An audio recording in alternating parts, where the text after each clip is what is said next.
Meanwhile, Tehran says a team will be sent to Lebanon to be involved in the interrogation of the man who was behind the terrorist attack on the Iranian embassy in Beirut.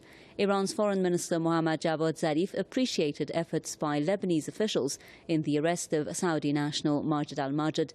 Zarif made the comments during a phone conversation with his Lebanese counterpart Adnan Mansour.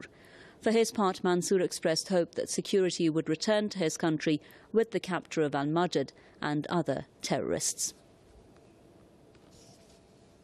Let's get more now from Ali Risk, our correspondent who's with us live from Beirut. So, Ali, now that it's been confirmed that this person who's been arrested is Majid al-Majid, tell us about the steps that's going to be taken from this stage on and if there's going to be a joint investigation with Iran involved.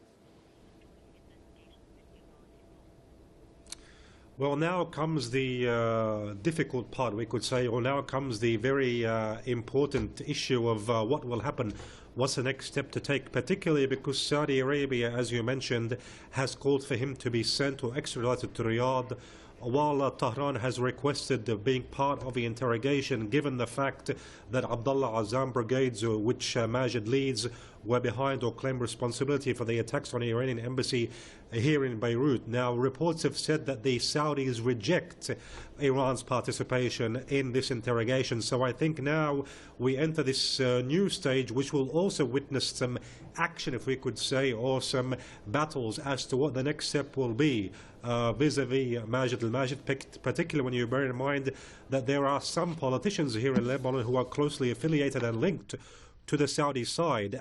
Some people even describe Michel Suleiman as being closely linked to the Saudi side, the Lebanese president, after he announced the aid which Saudi Arabia was giving, $3 billion worth of military aid to the Lebanese army. So indeed, this will be a very, very vital and critical stage to see where we're headed towards.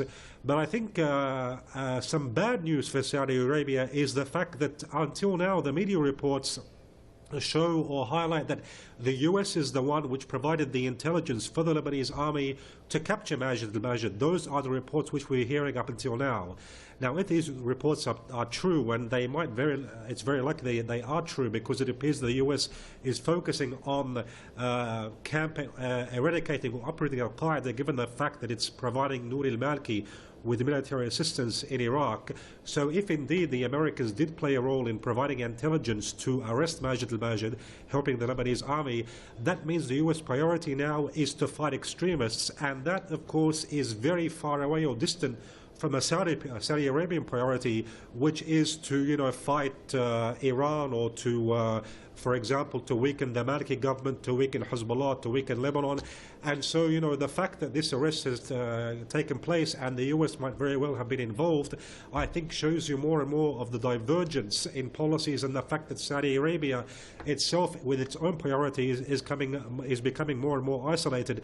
Not to mention the fact that being a Saudi national, Majid al-Majid, that adds to this growing trend or recognition that Saudi Arabia keeps on producing or exporting such groups, such people who belong to such extremist groups. So in general, it also has some important regional implications. Not to mention as well the fact that interrogating Majid al-Majid, particularly if the interrogation is completed here in Lebanon, that might lead to the uncovering of other high officials or very important names amongst the extremist groups, and could prevent other attacks from taking place in the future.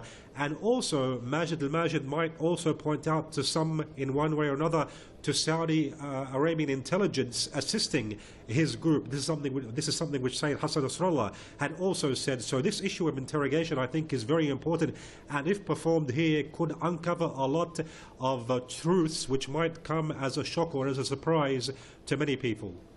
Thank you very much, Ali Risk, our correspondent with us there live from Beirut.